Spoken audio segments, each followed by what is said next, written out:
Welcome, ladies and gentlemen, and thank you for joining us for the second edition of the Fireside Chat. My name is Garrett McLaughlin. For those of you who are new to this series, the Fireside Chat is a conversational webinar where we connect with some of the top professionals in the running industry. This week, we have no one other than Nicole Sifuentes, who is a former Olympic runner and running coach, which I'm personally really excited about. Before we get started, let me cover a few housekeeping items. First, please do me a favor, silence any technology. I really want to make sure you get the most from this content today. So really trying to limit distractions as much as possible. Second, I highly recommend asking questions. So at any point throughout the chat, whether that's right now, whether that's when you hear a specific piece of content, if you have any questions or anything you want Nicole to elaborate on more, please feel free to drop a question below in the chat box. Lastly, if you cannot stay for the entire Fireside Chat, we completely understand. I will be sending an email out tomorrow at 11 a.m. Eastern time. So by 11:10, if you do not receive that email into your inbox, do me a favor and check that spam folder because it sometimes ends up in there. But without further ado, Nicole, I really appreciate you taking the time on this Tuesday evening for joining us for this Fireside Chat. How's everything going with you this evening?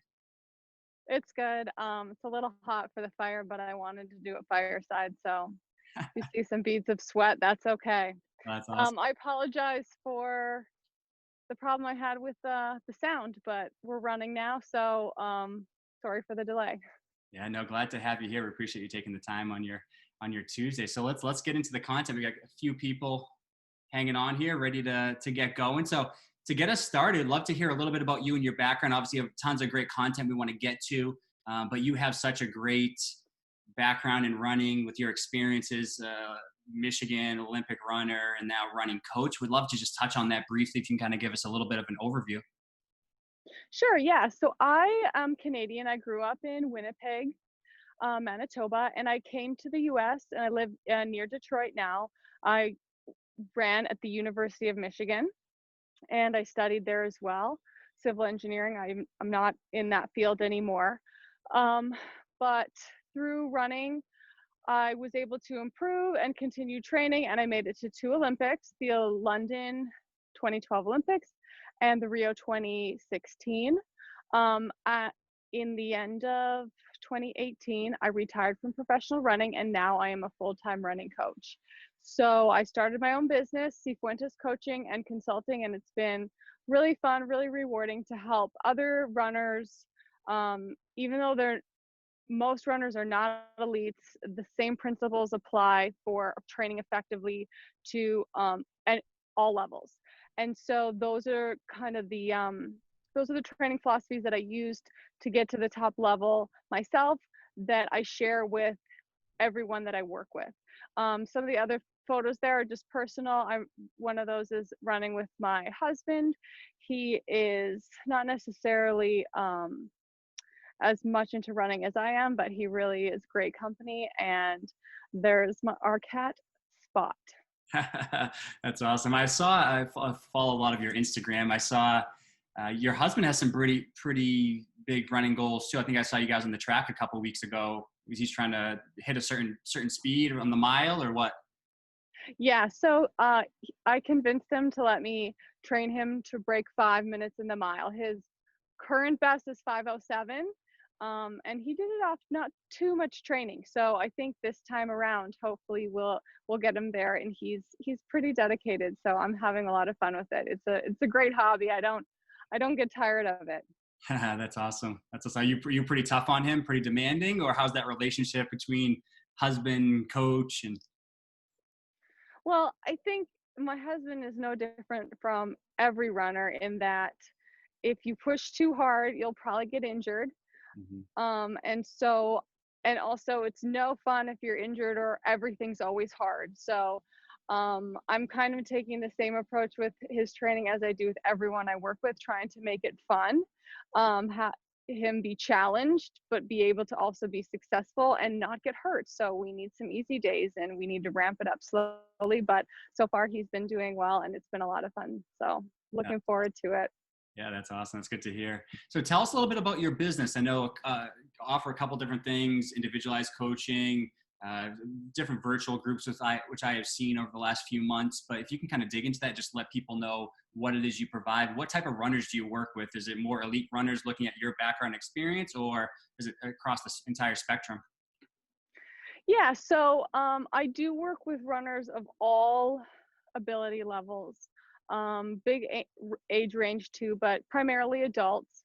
Um, and everything that I know and all the training philosophies I have, I try to share those for free on my website. I'm constantly writing articles, giving that information to everyone who can use it. But what I do through all these all these services that I offer are help runners individualize that information and apply it specifically to their goals, their life schedule, what works for them, their ability level, and also just kind of desire to achieve. So there's a lot of different levels, and everyone has different goals. Um, some runners just want to get consistent, and some have, want to be age group winners, get that Boston qualifying time, you name it. So I do individualized online coaching. You can see that image. I'm writing a training plan with my cat on my lap, and that is most of the work that I do. But I do some in-person coaching. Of course, right now it is at a 6-foot distance minimum, and outside only.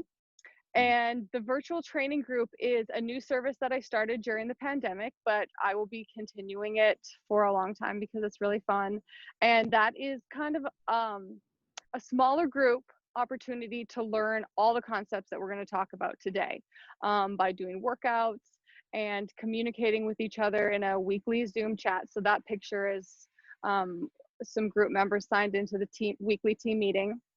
And then we also stay connected in a group chat throughout the week, just to encourage each other, motivate, keep each other accountable, doing the workouts. And that's a 6-week program. I have the third program is starting up in a few weeks here. September 14th, we'll start a new virtual training group. So those are my primary services. I also do training consultation. So just a Zoom meeting or in person, over the phone, helping people understand how to improve their training if they're just more, individual. They don't want every single thing assigned to them. I can help kind of give some basic guidelines and direction, helping people with race strategy, how to achieve what they really have been training for on race day. And also I do a little bit of strength training. I am a certified strength and conditioning specialist, just like you are, Garrett. So I do a little bit of that as well, quite a bit less now in the pandemic, but when gyms open back up, I will pick that up again too. So that's it. Yeah, awesome. Yeah, we appreciate the overview there. So let's dive into the content here. We're Yeah. interested. So I know you have a few. It looks like your prime training philosophies. Could you kind of just touch on these briefly before we dive into them a little bit more deeply? Yeah, absolutely. So I just wanted to map these out for you, just so you know I don't have like 25 training philosophies. We're not going to be here all night. These are my basics. To use variety in your training, learning to measure your effort, and essentially that is just pacing yourself well, being able to finish strong and confidently know that you'll get to the finish line, and then also taking care of your body, just because injuries are pretty common with running. Running is an incredibly a high impact sport. It's hard on the body. It seems peaceful, but really there's a lot of contact every single time your foot hits the ground. So, which is many times every run. So those are my 3 training philosophies that I'm going to be touching on today.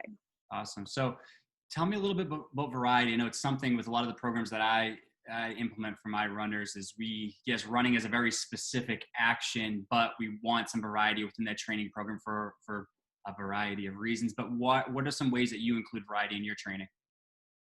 Okay, so this is actually number 3, but don't worry about that. The number 3 is because I've got 2 other ways for variety. So this one, in terrain and training, I had just put a few images here of myself actually doing real training. So strength training, running on flat paved roads, on the track, on dirt roads, running up hills, and I got a little Pilates in there. So essentially, it's important to kind of give your body a lot of different training stimulus. And that's how it continues to adapt and get better. So uh, these do not all need to be used like in balance. So we're not looking to hit all these varieties and this you know, all these terrains every day or even every week. But it's important to look at your training and think like, oh, I always run in the same route. It's a flat course around my neighborhood. You know, immediately you see there that you have an opportunity to mix things up by finding some hills. If there's no hills in your area, that's okay, but it might mean that, you know, once in a while, drive out there. It doesn't need to be every week, but occasionally some hill training is really effective. So without going into too much depth here, it's important to have some speed work, some interval training, some long, easy runs, some shorter, faster runs, strength training to help kind of build build your resilience in different planes of motion, so side to side and running is all in a straight line, strengthening the muscles that we use all the time, which that image shows me doing some RDLs, which strengthen the back of the body. That's where our power comes from as runners. So, and the Pilates shows some work on core strength and posture. So, I mean, it doesn't need to be Pilates. These are just examples of kind of the range of training modalities that a runner should consider trying to incorporate over time. And it doesn't all have to be at once, and it seems like a lot, but just kind of over time, thinking about how can I mix things up a bit more. Okay. So if there are people on this chat right now that are like, hey, I run the same route the entire time. It's flat. It's the same speed. Like, what is there a typical first step? It's like, hey, I'd recommend you just adding some intervals in there, or is there a low hanging fruit that you would recommend to them? Yes, absolutely. So if you're a runner who maybe has just one typical route and maybe one typical pace, some very good ways to get started are in the upcoming ways to add variety. So I'll wait till we get to the next slide, but yes, they are there. Let's do it. All right. So let's dig into paces then. Okay, paces. This is very good. If you are a one pace runner, it's important to realize that you actually aren't. You always, no matter what, even if you're just starting out, you have three paces. One would be walking and the other would be jogging. If you're a jogger and you think, oh, well, I don't go faster than that, just imagine trying to go faster for even 10 seconds and you probably would. And there you have it. You have three paces right there. Just because you can't maintain a faster pace for very long doesn't mean that you don't have that in your arsenal, and you can work that and make it better. So one of the best ways I have people start to kind of explore their different pace ranges is through this workout, the cycle run. This image just kind of illustrates it in a visual way, but all it is get a watch. It doesn't need to be a fancy watch. And honestly, if you don't have a watch, you could even do this visually using like telephone poles or, you know, house to house along in a neighborhood. But you will walk for 1 minute, jog at a comfortable pace for 1 minute, and then try to maintain a faster pace for 1 minute. 1 minute only, because if you're challenging yourself for a faster pace than is comfortable, it means you're uncomfortable. And it's not easy to be uncomfortable for very long, but we can usually do it briefly. So if 1 minute is even too long, you can shorten it. But cycling through that and repeating it again and again, so it will help familiarize you with feeling uncomfortable and running a bit faster than is your kind of go-to normal pace. That's awesome. And do you find most people, are you seeing a lot of new runners that you're working with? Are they sticking within specific ranges and they have never really ventured outside of that? Or what do you typically Yes. see? Yeah, that's very common. And I think most runners who I work with, I mean, I'm not going to lie, every single runner I work with has done the cycle run. Everyone. Elites can do it. Beginners can do it. It's, you know, it's just finding the pace that's appropriate for you. So everyone, not even everyone walks at the same pace, but this is your individual paces. And It's a very effective way to start kind of breaking out of the kind of I have one pace mentality. Awesome. Awesome. Yeah, it sounds like something that's so general, but if you think of how each person can individualize just on speed alone, I mean, it can really be adapted to any situation, which I think is awesome. So, did I mess up one of these? Yes, we're missing one. So, what is the number one that I'm missing here? Oh, the number one. Okay, so we will correct it or include it in the replay.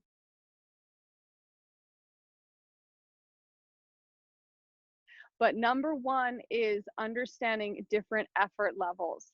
This is my absolute foundational training tool for every single runner, is to understand how hard you're working, understanding the difference between easy, moderate, a little bit hard, hard, I'm really starting to feel it, and like I cannot go anymore. So I'm sure many of you have heard of kind of, I think it's ratings of perceived exertion or ratings of perceived effort. And that's what I'm talking about. And so to add variety in your training, it's important to explore those different effort levels. And I should mention that many runners kind of settling in kind of that same go-to pace. They're settling in kind of like a moderately difficult pace all the time. And when you suddenly kind of step that up and explore how it feels to run faster and harder, it will give you a different reference point for what actually feels hard. And your old kind of easy, moderate pace will feel easier relative to that hard pace, which you have now introduced to your training.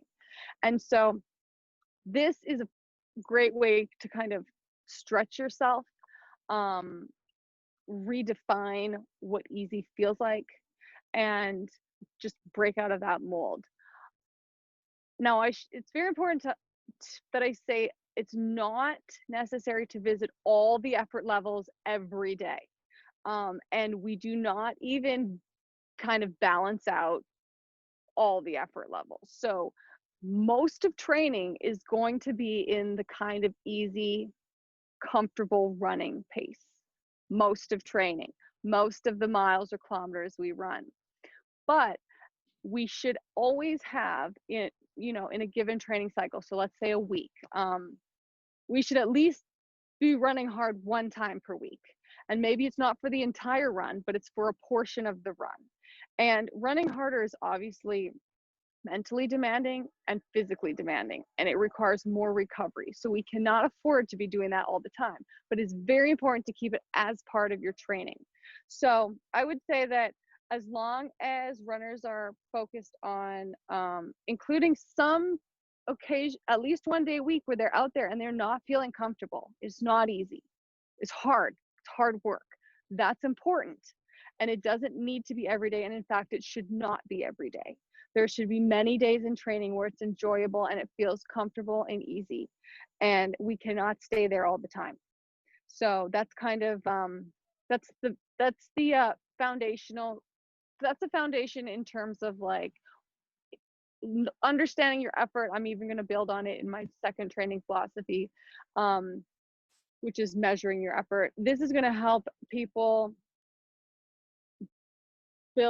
get faster, be able to work that range even more, by understanding what hard really actually feels like.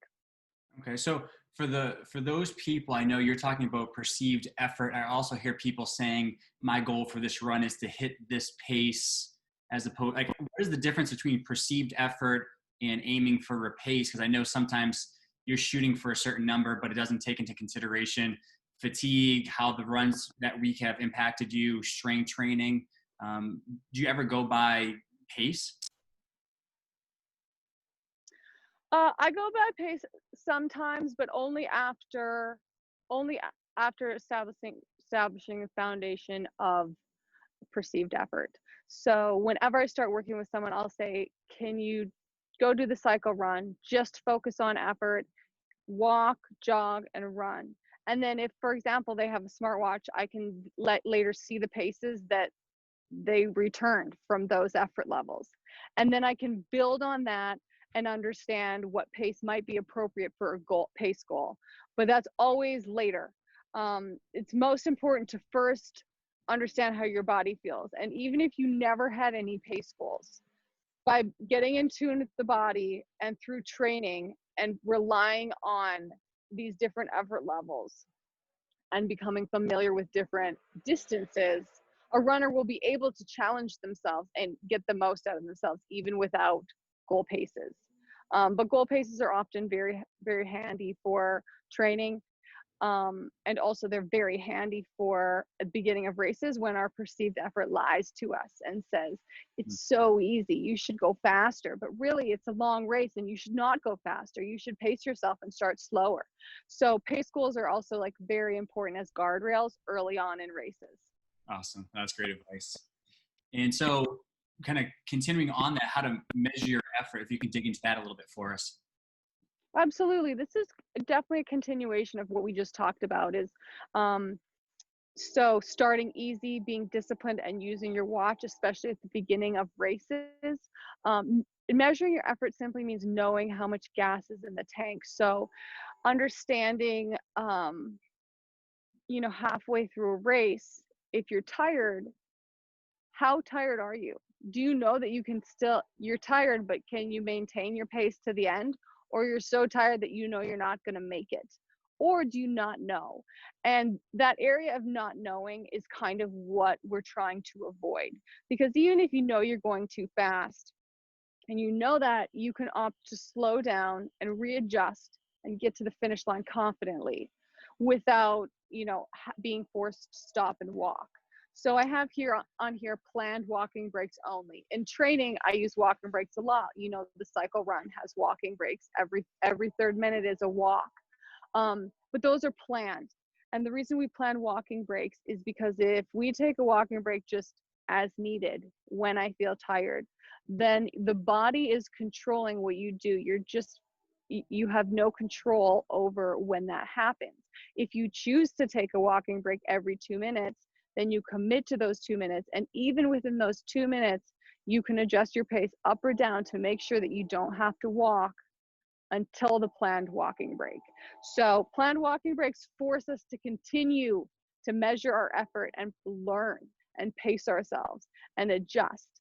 Whereas walking breaks as needed, there's no planning required, there's no adjusting required. You just take them whenever you want, and that's not going to help anyone develop this ability to measure their effort. So planned walking breaks only. Ultimately, measuring your effort is meant to help runners finish a race or a run strong. The goal will always be to maintain a pace overall, steady pace overall, or be able to have a strong finish. It takes practice, but should be the goal for every single training run, no exceptions. Even easy training runs. I would say very often the goal is not to finish those strong. The goal is to go easy start, easy through the middle, and easy at the end. But even in those, the goal should be thinking in the back of your mind, if I had to, could I finish this strong? Would I have an extra burst there if I needed to? And having that confidence, knowing that you have the effort you have the ability in there, in your body, the gas in the tank to finish strong if you needed to. And this is a learned skill. So measuring your effort can't happen just by thinking it through. You got to get out there and do it. You got to get out there and kind of underperform, finish, and realize, oh, I had more in the tank. But also sometimes, mess it up and go too hard too soon and fade and be forced to a non-planned walking break. And that's all part of learning. And it's part of experiencing what is hard, what is too hard, what is appropriately hard, and different levels of fatigue. And then, of course, if you can finish strong, you're definitely going to be passing people at the end of your race. That always feels good, and you may even get a trophy. So So how long does it take for people to fully appreciate how much is left in the tank? I can imagine it's based on their running experience, their previous sport experience, to really know their body and kind of where they fit into that. Do you feel like it's something that takes months typically when you start to introduce different perceived efforts and paces into their training, or how long for them to actually fully understand that? I would say this is a lifelong endeavor for runners. I, as a two-time Olympian, never really fully got there. It's very difficult to get to the very end on empty, but not get to the end with even, the eighth of a tank left. Oh, I had a bit more left. I wish I would have pushed a little harder, a little sooner, or else, I went too soon and I am all fumes at the end, right? And of course, in workouts, we don't even generally aim to empty the gas tank. We aim to end workouts, even hard workouts with a bit left. We don't generally go to the well. We save that for the big race efforts. But there is no arriving for this one. It's a skill that will always require mental energy and practice, but it definitely gets easier. And over time, runners won't have to worry about what the watch says, or won't have to worry if they're going to make it to the end of their long run. They will know how to read their body and confidently be able to navigate all those situations. Awesome. That's great. And then, so tell us about this surviving your training. Obviously, we don't want to run ourselves into the ground and be suffering from some kind of overuse running related injury. What are the tips and the tricks that you have recommended or even tried yourself over the years to help stay healthy? Yeah. Okay. So I obviously don't want we're going real long here, but Was this image shows all of my personal, I called it my bag of tricks. So over many years, I collected all these items to help take care of my body. There's a lot there. We can't go through what they're all for, but the important thing is to understand that running is hard on the body. We need it. It's going to hurt. We're going to have aches and pains. And there are a lot of things that we can do to help work through those ourselves. One of the main things there that you may recognize is a foam roller. So I call the foam roller like the poor runner's massage or the busy runner's massage, because the reality is runners do not have endless time or endless money to constantly get professional massages. Although they are very beneficial, we can do that for ourselves by foam rolling our legs, our back, our butt. And that's going to help us just get back out on the road to train again. So unfortunately, running requires some maintenance on the body. And over time, and especially with the help of maybe a physiotherapist or a massage therapist, even strength coach, running coach, you can ask questions and ask how you can help yourself and kind of collect over time things that help you and tools that help you take care of your body. So this is just an image of a collection that has accumulated over many, many, many years. So don't be intimidated. It's just an example of what it really takes to, over time, to keep yourself out there on the road. And are these typically things that you recommend people recommend your runners do most days of the week on an as needed basis, or how does that work? I would say certain things like the foam roller could be used daily. Some of them will be an as needed basis. I think each runner will kind of realize over time by paying attention and asking questions, and really especially paying attention when they have those little injuries or like little pains, what their body requires. So what I need is different from someone else, and also someone who runs more than others will need to spend more time taking care of themselves. Some runners are just a lot more resilient than others. And we don't know why, and those are the lucky ones, right? Who can spend less time doing these things. We all would rather just run, but this is the maintenance that helps keep us out there. Right.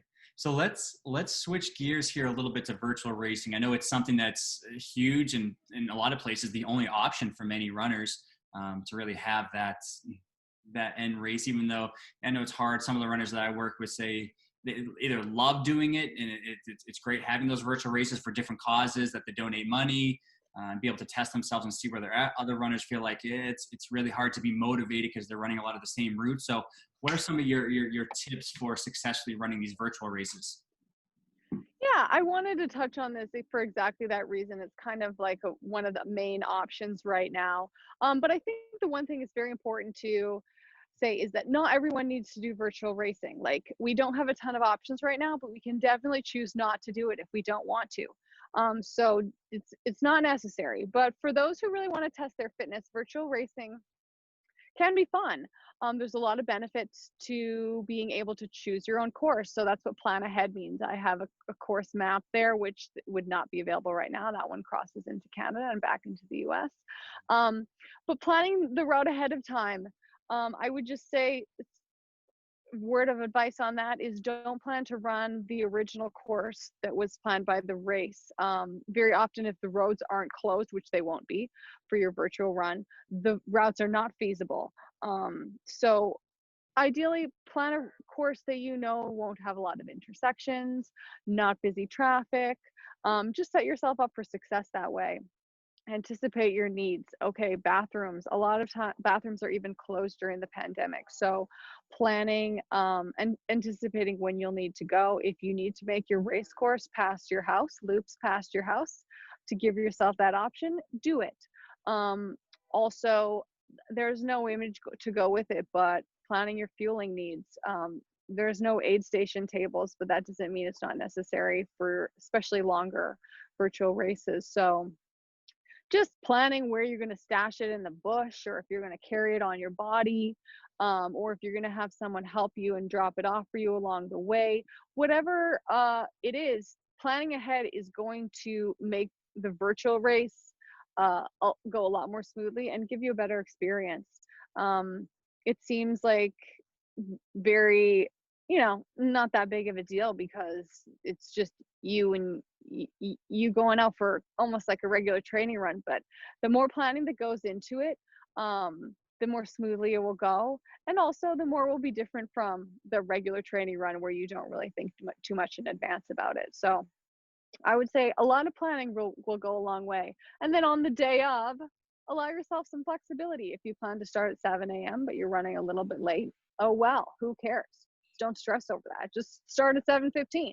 It does not matter. So plan a lot in advance, but on the day of, give yourself a little bit of leeway, and really just set yourself up for success and a good experience. I have on there enlist help. I've had some runners I'm coaching get their friends or spouses to help them if they have someone a little bit faster who can help run with them, or even just keep them company. Invite your fans. There's no reason not to tell everyone you know about it. Yes, that will add a little bit of pressure, but isn't that what racing is all about? And then the last photo I have is just document your day. So if all it is a selfie, do it, take the photo, remember it, even if it wasn't, good, bad, or in between. Document it, remember it, learn from it. So for your runners right now, do you have a lot that are doing virtual races, a lot that are just kind of focusing more so on specific training goals, or where do they fit in? I have many runners doing virtual races because people have continued to train. And when you continue to train, you realize you're getting faster, and you want to see, you want to test yourself. So at the beginning of the pandemic, I had several who had decided, let's not bother. Don't worry about it. We'll just train. Some runners were like, yes, I'm doing all the virtual races I can find. But as time has gone on, even those who initially weren't interested have continued to train, have continued to get fitter, and now are interested in seeing where they're at. So we've been setting up a lot of virtual races. It's been pretty fun. That's awesome. So because we're kind of running a little bit behind on time here, I want to give you a second to tell people how to connect with you before we get into the Q&A. And if anyone needs to jump off, we're a little bit past, but I appreciate you guys hanging on here. So how can people get in contact with you? I know you mentioned individualized coaching, the virtual training program, which I think you have one starting up here next month. Can you just touch on those things? Yeah, absolutely. My virtual training group is The third edition is going to be starting on September 14th. There's information about that on my website, which is sifuentescoaching.com. You can email me directly, Nicole at sifuentescoaching.com. I will email you back within a day. You can text me or call at that number. Connect on Instagram. I have a new Instagram account for Sifuentes Coaching. I'm on Facebook, Twitter. My account is currently hacked, so I'm not active there right now. And if you see anything questionable posted anytime soon, that's not me. So that's how you can connect with me. Feel free to jump off if you don't have any time to stick around for questions. I have a ton of resources on my website. If you navigate to sifuentescoaching.com and click on resources, you will find all the training and articles that I write about everything I've talked about and a lot more. And I do free consultations by phone too, so you can sign up for one of those and ask me what you want to know about yourself, and see if coaching might be right for you. Awesome. That's great. Yeah, I definitely recommend you guys on here. Nicole's my go-to source. Any questions, any of my clients that are on either injured or focusing on strength conditioning, those types of things, I always try to push her away because, I mean, in the end, you can tell by the training philosophies, they're very simple philosophies, but I mean, they go such a long way when you put them into a program that's individualized for you. So definitely recommend you reaching out to her. So right now, if you guys have any specific questions, I have a few questions here waiting that I want to touch on in this Q&A section just to get the ball rolling. Those of you guys that are just kind of still hanging on the chat today, what specific things do you want to get answered from Nicole? We can hang out here for a few minutes and make sure we anything. It doesn't have to be specific to the content tonight. Anything running related, I'm sure she has a great answer for us. But to get the ball rolling, Jill asked how to get remotivated after all in-person races are canceled. Yeah, I mean, it's tough. But I think the thing that at least has been motivating for me personally, is running makes the body feel better. Getting out the door, physically, it's just something I'm really thankful for. And even though in-person races are canceled, they will come back, and they are even coming back slowly. And it's something to look forward to. And in the meantime, it's just it's good to keep the body going. I think runners are very, very fortunate. We've got swimmers out there who can't do what they love. We have gym rats who are lost. And I think runners, we still have the outdoors. It's something that I'm very thankful for. And I think my motivation comes from the fact that, like, wow, we can still do this. And physically, the body feels better when it's moving. And those races are going to come back. Awesome. So Nicole asks, and back to that variety foundational principle, how can variety play a role in an injury reduction or just staying healthy throughout your training? Well, especially when it comes to, like, for example, strength training, core work, mobility work, all that really helps round out the movement patterns that a runner typically makes, which is in a straight line.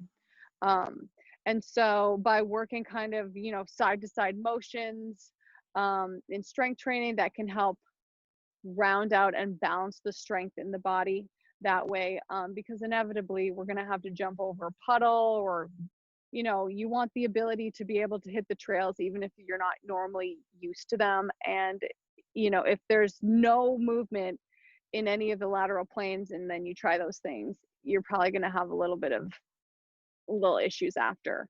I think hill running is great because it forces a greater range of motion in your legs. So you have to lift your knees up higher. You have to push your leg back further to get up the hill with some speed. So working the ranges of motion also, improving the range of motion when you aren't so limited, you're going to be able to run more smoothly. And that's always beneficial when if you're stiff and you're compensating, or one side of the body's stiffer than the other and you're compensating. The thing is, any little kind of little tweak or hitch in the body, when you put it through thousands of steps in a run, that's when things start to break down relatively quickly. So I hope that helps answer the question a bit. Awesome. And so Avery asked how to specifically increase speed on her longer distance run. Any specific strategies on that? Yeah, I would not start with trying to increase speed on a longer run. That's almost impossible to do. I would start by maybe one option would be starting those longer runs even slower than normal, and then hoping that maybe at the very end of the run you can finish a little bit quicker than normal.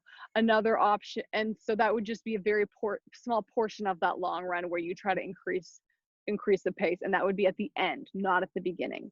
And to do that, it would require probably starting out slower than normal. So perhaps you'd have the same average pace, but you would be able to see some faster speeds towards the end, and that would be very beneficial. Another way to increase the faster pace is on your longer runs, which this is my go-to, is start increasing your faster paces on shorter runs or intervals. So do the cycle run, and I'm not kidding. Try it out. Spend a little bit of time at a faster pace than is comfortable for you, and that's going to start to shift your reference point of what is fast, and that it will eventually trickle to your longer run pace.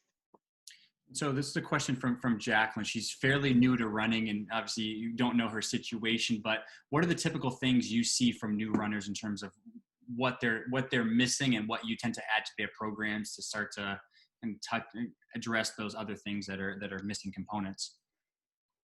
I think for new runners, one of the big things that I often see is runners who feel that they shouldn't walk while running, or that walking should be eliminated as soon as possible, which I think it's very freeing when new runners realize that walking's totally okay. The one thing I would say is those walking breaks should be planned, like we mentioned earlier. So that will help even new runners learn to measure their effort right off the bat.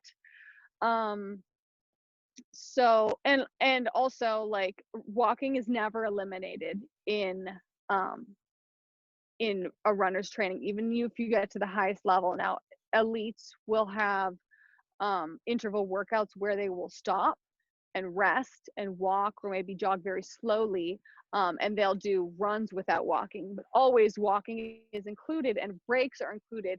And what that does is allows us to run faster than we could possibly run if we didn't take breaks, and that's part of training.